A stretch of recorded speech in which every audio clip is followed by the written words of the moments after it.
Nuevo programa de contingencias ambientales atmosféricas.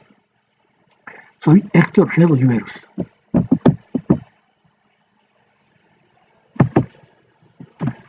El nuevo programa está sintetizado en la diapositiva presente. Básicamente se basa en el ozono y en PM2.5. El PM2.5 es la adición del programa y declara que para la fase 1 se requieren 97.4 microgramos por metro cúbico y 150.4 para la fase 2. Es decir, tiene fase preventiva, fase 1, fase 2 y fase 2 combinadas. La fase 1 se basa esencialmente en el hoy no circula, en el cual dejan de circular 20% de hologramas 0 y doble 0, de acuerdo a la terminación de su placa, donde son pares, y del holograma 1 y el 100% del holograma 2. Esta es la nueva medida implementada en la fase 1 de contingencia ambiental. Desde 1989 se intentó reducir la concentración de ozono en el aire, sacando circulación al 20% de los vehículos de lunes a viernes, y a partir de julio de 2008 se aplica también los sábados. Sin embargo, ni en 1989 ni en 2008 hubo una reducción en las medidas del ozono producido por reacción de los óxidos de nitrógeno y los hidrocarburos totales. El 89% del monóxido de carbono en el aire de la zona metropolitana del Valle de México proviene de motores de combustión interna, es decir, nos sirve para ver el comportamiento de los motores. El hoy no circula comenzó el 20 de noviembre de 1989. Se aplicó sin estimar las reducciones esperadas. Pero si tomamos en cuenta que de lunes a viernes va a haber un 20% menos de coches privados, y estos coches consumen 60% de la gasolina en la zona metropolitana del Valle de México, entonces la reducción del consumo de gasolina será el 12%, que es el 20% del 60%. Pero la medida no se aplica a los 7 días de la semana, sino se aplica en 5 días de los 7 días. Eso reduce la reducción del consumo de 8 a 8.6%.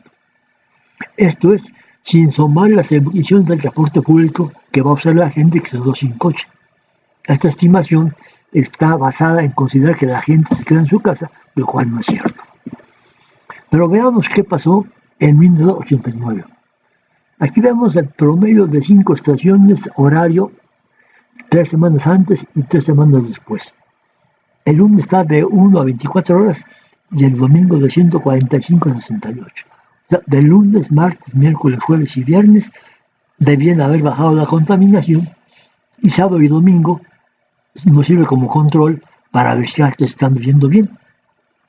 Pero podemos ver que sábado y domingo no se ha afectado, cual era de esperarse, pero tampoco cambian radicalmente los datos de lunes, de martes, jueves, miércoles, jueves y viernes.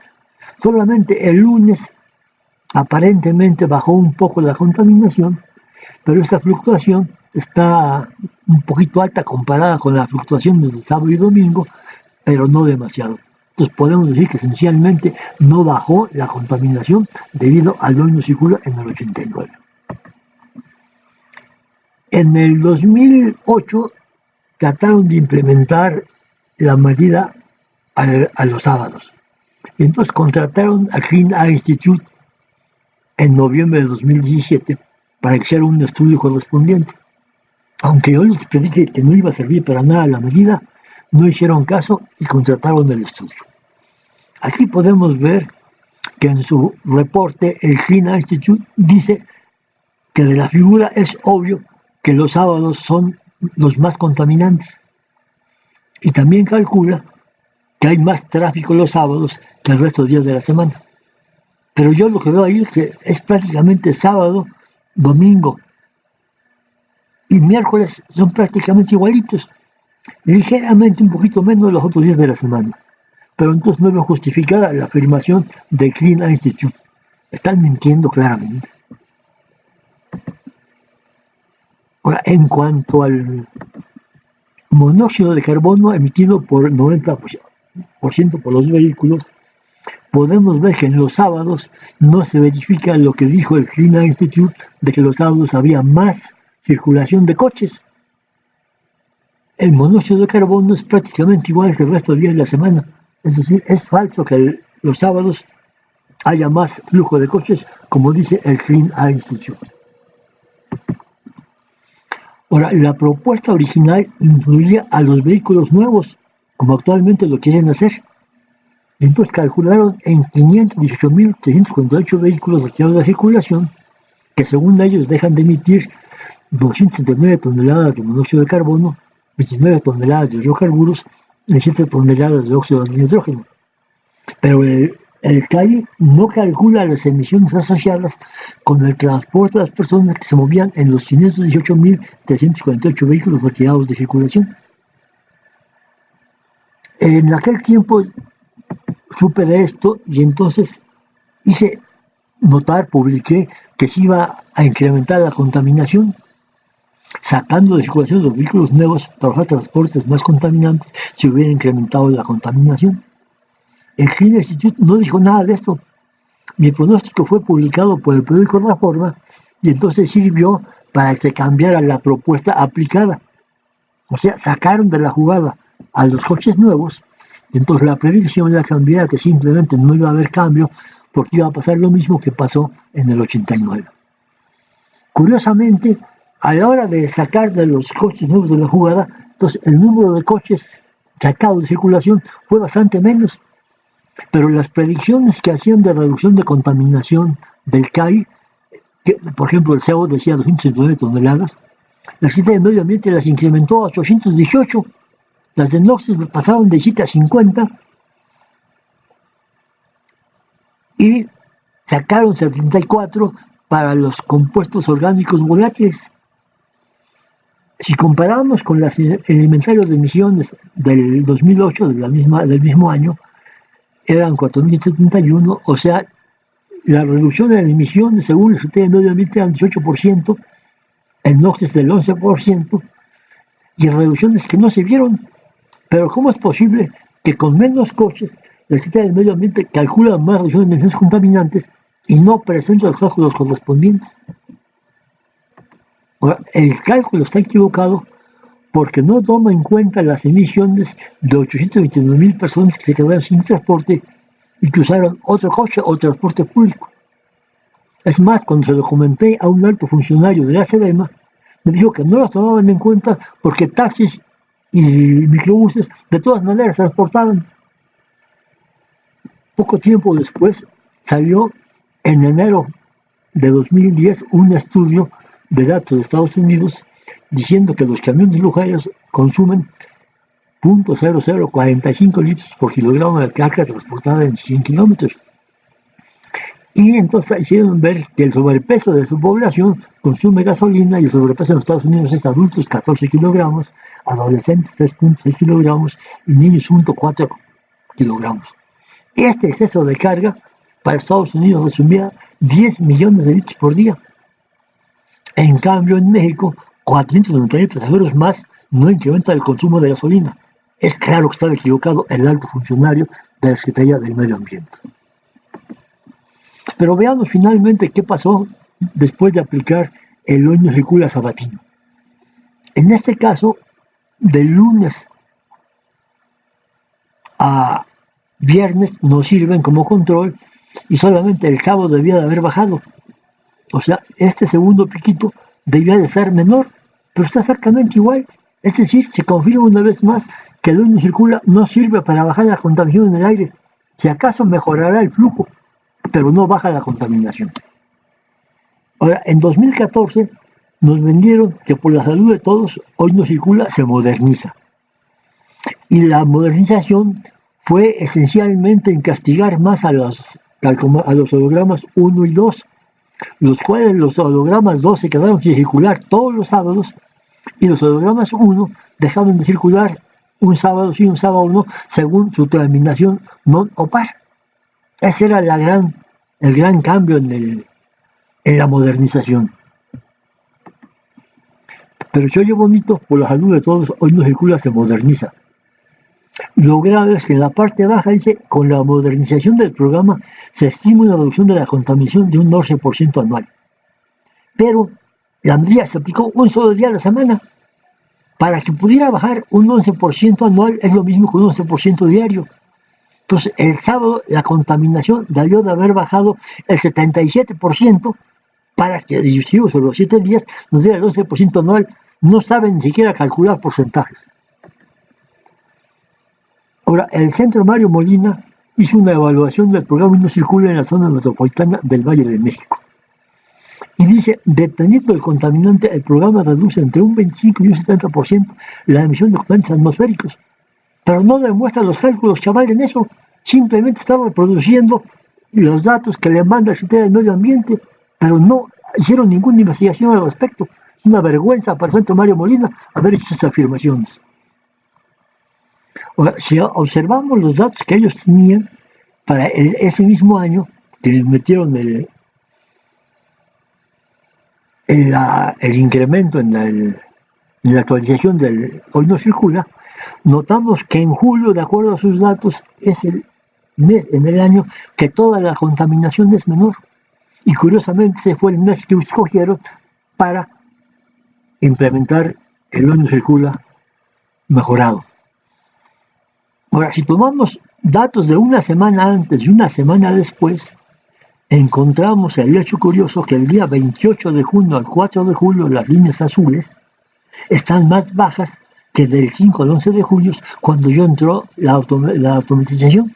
Pero esto no es un efecto de que esa medida haya incrementado la contaminación, sino simplemente los datos meteorológicos no los favorecieron. Una comparación más justa es hacerlo con 6 semanas antes y 6 semanas después. Y en ese caso vemos que el sábado no bajó para nada la contaminación más, que fue el único día que realmente estaban afectando con el incremento. Es decir, una vez más, los datos de las mediciones en el aire niegan a la SEDEMA los datos que ella dice que redujo la contaminación. Ahora, esto culminó con la semana del 18 de marzo de 2016, cuando tuvimos unos vientos muy fuertes los días 10 y 11, los días así que vemos vientos muy altos. Después hubo 3 días de vientos relativamente bajos. Este es el día 15, y este es el día 16, y este es el día 17. Vemos que el día 15 y 16 prácticamente los vientos fueron casi iguales. Pero el día 15 declararon contingencia y sacaron de circulación a más de 1 millón de coches. Y aquí podemos ver ahora las emisiones asociadas a esos días. Vemos, para de esperarse que los días 10 y 11 bajó muchísimo la contaminación, el aire estuvo muy limpio porque el viento fue tan fuerte que hasta tiró anuncios espectaculares. Pero el día 15 hubo cierta contaminación que fue prácticamente la misma que el día 16, a pesar de que sacaron más de 1 millón de coches menos, incluyendo los coches nuevos, demostrando de una manera muy clara que el Hoy No Circula jamás ha bajado la contaminación. Hicieron el experimento que yo no me había atrevido a proponer. Pero aún así, por 3 meses nos metieron la idea de que había que quitar a los coches nuevos de circulación. Y ahora la nueva CAME vuelve a decir exactamente lo mismo. Ahora, si vemos las publicaciones de esas épocas, notamos que Eskeland y Davis ambos dijeron que el Hoy No Circula había sido contraproducente, que no servía para nada, corroborando lo que yo estaba diciendo. Ahora, ha habido incrementos en las tecnologías para medir la contaminación. Ya tenemos un sensor remoto que mide en lo que pasa el coche, y podemos decir entonces que un particular que pase 2 veces limpio debería quedar exento de la verificación porque está limpio. Y taxis y microbuses deberían pasar una vez al mes porque está demostrado que taxis y microbuses contaminan más que cualquier otro. El resultado se podría enviar por correo normal o electrónico. Entonces eso sí le impediría a la ciudad que taxis y microbuses cumplieran las condiciones al menos de los coches nuevos en cuanto al sistema de anticontaminante. De hecho, hay campañas de monitoreo ambiental a distancia de vehículos. A mí me dejaron coordinar la campaña 2005. Y entonces ahí pude finalmente verificar mi idea de que los taxis y microbuses eran los que más contaminaban. Los microbuses son esta línea café y los particulares son la línea azul. Entonces podemos ver que del orden de 5 veces más emiten los microbuses que los taxis. Y en cuanto a los óxidos de nitrógeno, la historia es muy parecida. Es más, aquí es como 10 veces más las emisiones del microbús comparado con las emisiones de los coches particulares. Entonces, en uno no circula, dejan de circular coches relativamente limpios y se incrementan notablemente las emisiones de los taxis y los microbuses. Curiosamente, ambas emisiones se ven compensadas y simplemente quedan como si nada. No sirvió para nada sacar circulación a los vehículos nuevos. Aquí podemos ver las emisiones de dióxido de azufre para el periodo 1990 a 2017. Y se ve claramente la bajada en el contenido de los combustibles de 1000 ppm a 300 y 500 en el periodo de 1990 a 93, esencialmente. En la parte baja vemos las emisiones de monóxido de carbono para las mismas fechas. Y entonces notamos que el azufre tiene claramente una fuerte injerencia en la producción de monóxido de carbono. O sea, realmente la producción de monóxido de carbono está muy limitada por el azufre en las gasolinas. Están bajando prácticamente igual, aunque en los últimos tiempos prácticamente la bajada del monóxido de carbono es continua, y también en el azufre, pero ya muy poquito, ligeramente. Pero lo que realmente ha bajado la contaminación en la ciudad es la evolución de los dispositivos de control de contaminantes en los coches. Hasta 1990 todos eran con carburador y no había convertidores catalíticos. De 92 entraron los primer convertidor catalítico de 2 vías. En 94 entró el convertidor catalítico de 3 vías y hasta el año 2000 entraron lo que se llama Tier 1 y posteriores, que son convertidores mucho más avanzados y entonces emiten bastante menos contaminación. Con el tiempo, hasta el año 2010, este es el último año del que tengo datos, actualmente ya prácticamente debe ser un porcentaje mucho mayor de coches con convertidor catalítico avanzado. Esta es otra figura de la SEDEMA que nos refuerza lo que vimos en la otra figura. O sea, la bajada fuerte está en los años de 1990 a 1993. Y la última bajada fue en el año 2006, hasta ahí bajada, a partir de 2006 en adelante está prácticamente constante. Pero realmente las nuevas contingencias tienen que ver sobre todo por la preocupación por las partículas PM2.5, que son las que agravan el asma y las enfermedades respiratorias y cardiovasculares. Ahora, esto fue parte de la campaña para convencernos que había que endurecer el hoy no circula en el 2014. En la parte baja dice que de no existir el programa Hoy no circula en la actualidad, las emisiones de los automóviles particulares de la zona metropolitana del Valle de México se incrementarían en un 70%. Pero esto salió cuando la Suprema Corte de Justicia los obligó a dar los hologramas de acuerdo a las emisiones del coche sin tomar en cuenta su edad. Y eso hizo que prácticamente el número de coches que se habían afectado era inferior al 5% y entonces podríamos decir prácticamente que desapareció. Y a pesar de que desapareció el programa, la contaminación no subió el 70% y no podía subir simplemente porque cuando se aplicó jamás bajó, entonces no hay manera que hubiera algún cambio. La contingencia más reciente fue por partículas PM2.5, o sea 2.5 micras de diámetro, emitidas por cientos de incendios en los alrededores. La Cámara decidió aplicar el Hoy no circula en lugar de ayudar a apagar los incendios, que es lo que tendría que haberse hecho para bajar la contaminación.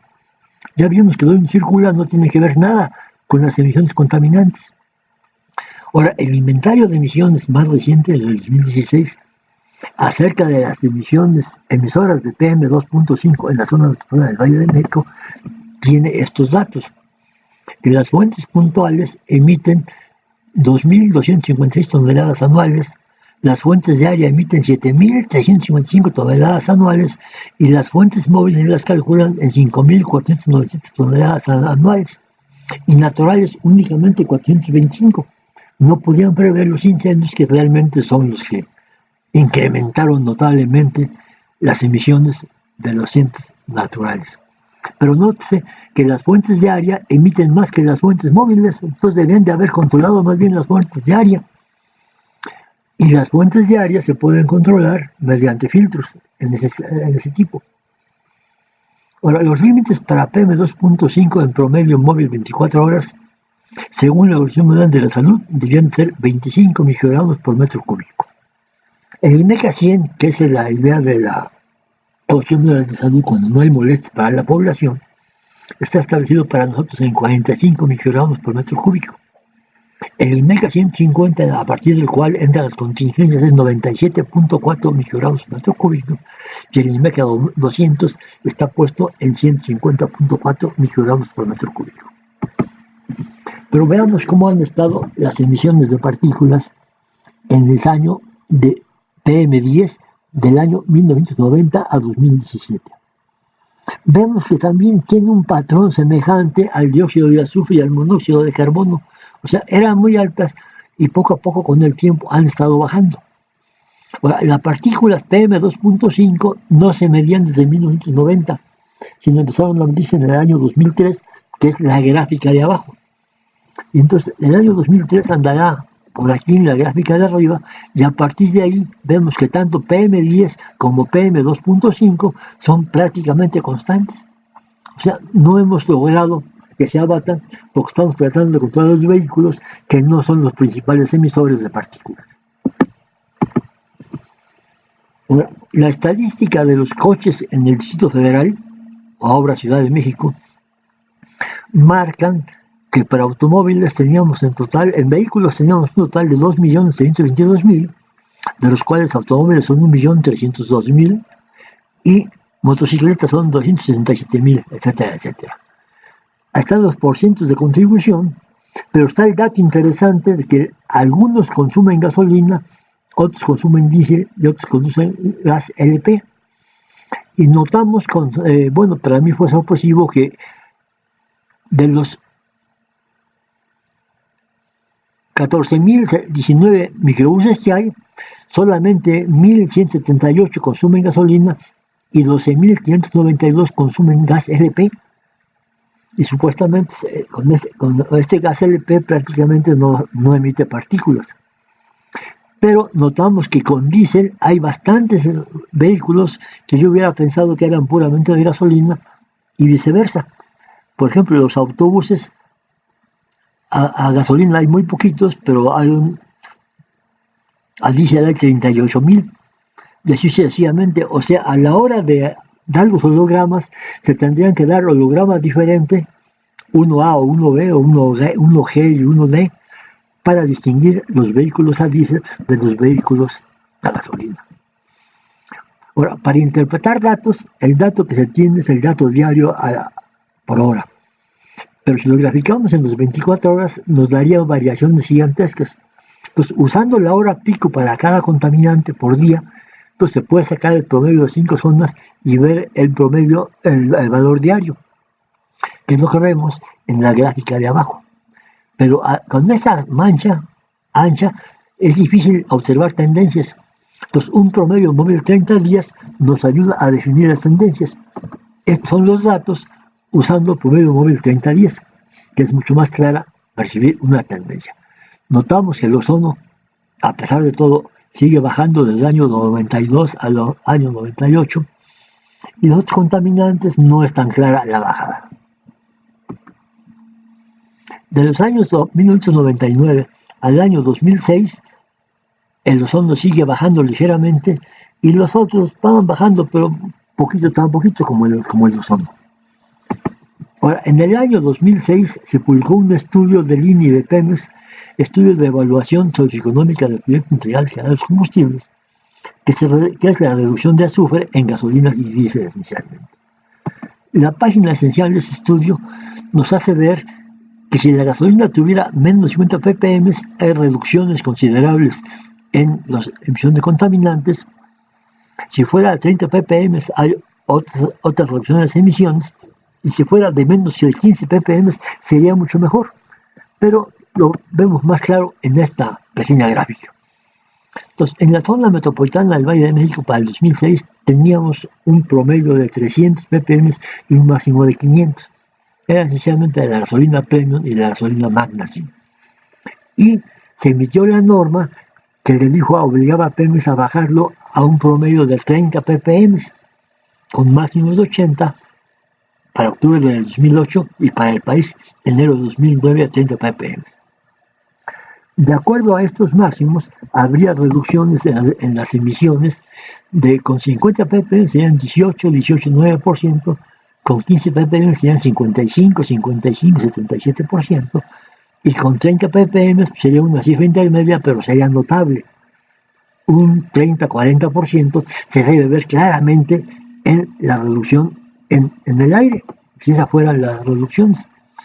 Pero aquí tenemos los datos del promedio 30 días de 2016 hasta el 30 de abril de 2019, y del lado derecho está los datos para medir el SO2, que es la curva amarilla, esta curva la que arriba, y vemos que el SO2 prácticamente se ha mantenido constante.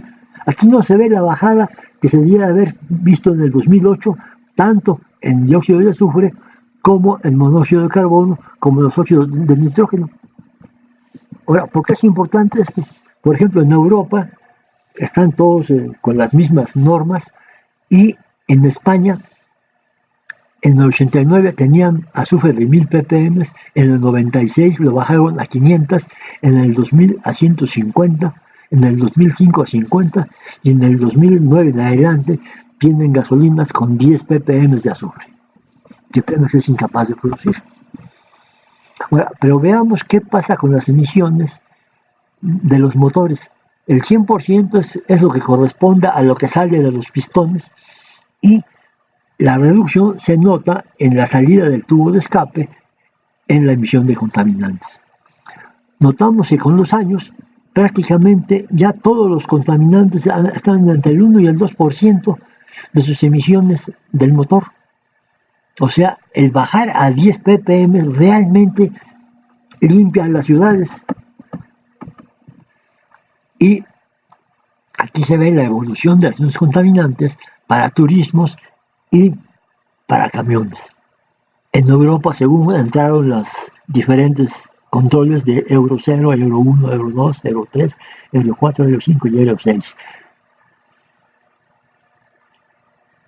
que implican azufre de 10 ppm. Esa es la ventaja de reducir el azufre en las gasolinas. Ahora, esta gráfica la publicó la SEDEMA, y aquí vemos los valores máximos de ozono en ppb a lo largo de los años. Entonces vemos que por ahí del 93 tuvimos hasta 450 IMECAS de contaminación y no tuvimos crisis hospitalarias ni nada por el estilo. Ahora, están marcadas estas rayas, nos marcan los límites de la fase 1 y la fase 2.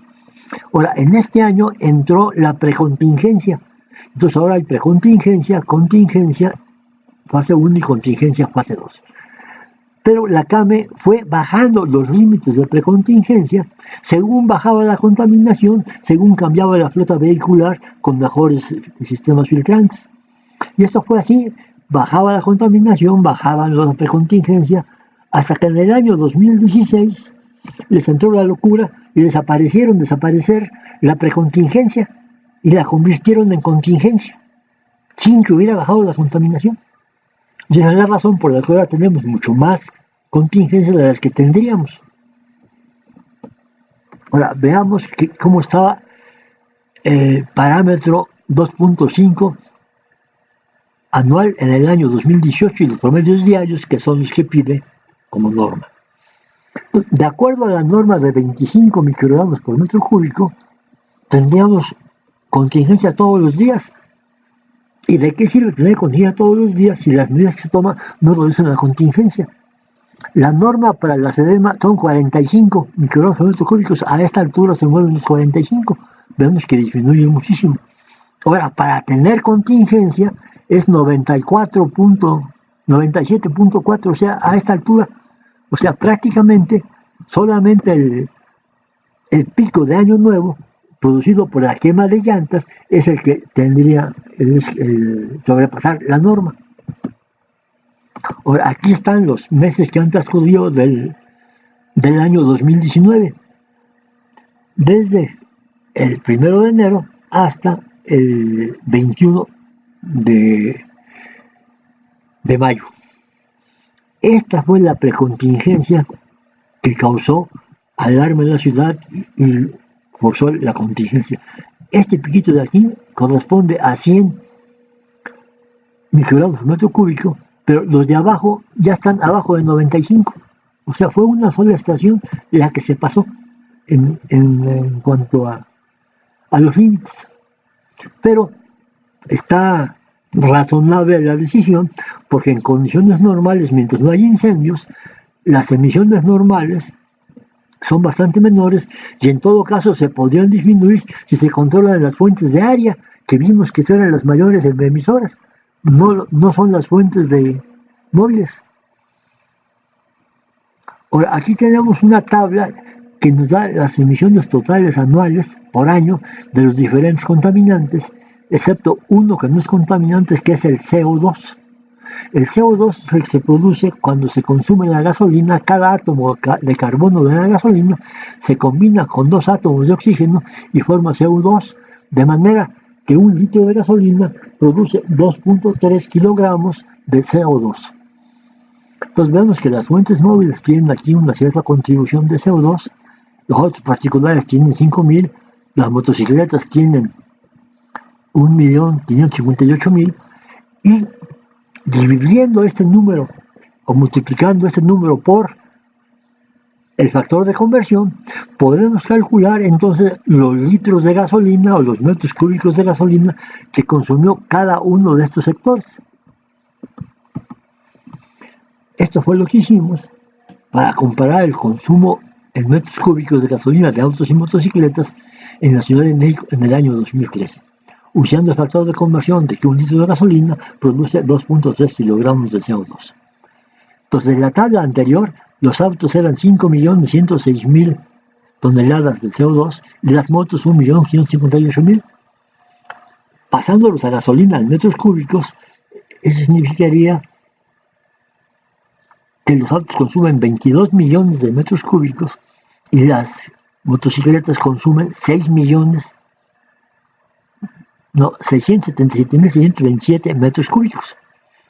Dividiendo entre el número de autos y el número de motocicletas, obtenemos que cada auto consume 1.71 metros cúbicos de gasolina por año, pero las motos consumen, según la SEDEMA, 2.53 metros cúbicos por año. ¿Ustedes conocen alguna motocicleta que consuma mucho más que un coche? Yo no la conozco ninguno, y claramente ese valor está equivocado. Entonces, ¿qué recomendaríamos? Reconocer que el hoy no circula no reduce la contaminación cuando el transporte público es más contaminante. Reducir el azufre en los combustibles, porque ya vemos que esa es la varita mágica en Europa para bajar la contaminación. Tener más metros, metrobuses y trolebuses de manera que en las horas pico satisfagan tranquilamente la demanda y entonces cuando haya contingencia puedan transportar tranquilamente al exceso de coches que dan en contingencia, pero las contingencias no debían de aplicarse a coches que consumen gasolina o a vehículos que consumen diésel. Debíamos tener 2 tipos de contingencias diferentes, según si es de ozono, que podría tener que ver con la gasolina, o si es de partículas, que tendría que ver si son con el combustible diésel. Ahora, limpiar taxis y metrobuses es imperativo, porque no es posible que los vehículos de uso continuo tengan más emisiones que los vehículos limpios. Pues esta es la causa por la cual los hoy no circulan, no funcionan. Ahora, teníamos la vuelta a la derecha y circular la ciudad más eficiente. Ambas cosas nos lo citaron, ambas cosas incrementan la contaminación. Cuando atravesamos un tope, perdemos la energía cinética que teníamos en el coche antes frenando y la recuperamos después. Pero energía es consumo de gasolina y el motor de gasolina tiene un 25% de eficiencia. Entonces, cada tope incrementa el consumo de gasolina. Los topes en la mayoría son eficientes. Yo conozco topes enfrente de influyentes que puramente por demostrar su poder ponen un tope. Pero sobre todo, no mentir a la ciudadanía. Todos queremos un México más limpio y con menos enfermedades. Muchas gracias.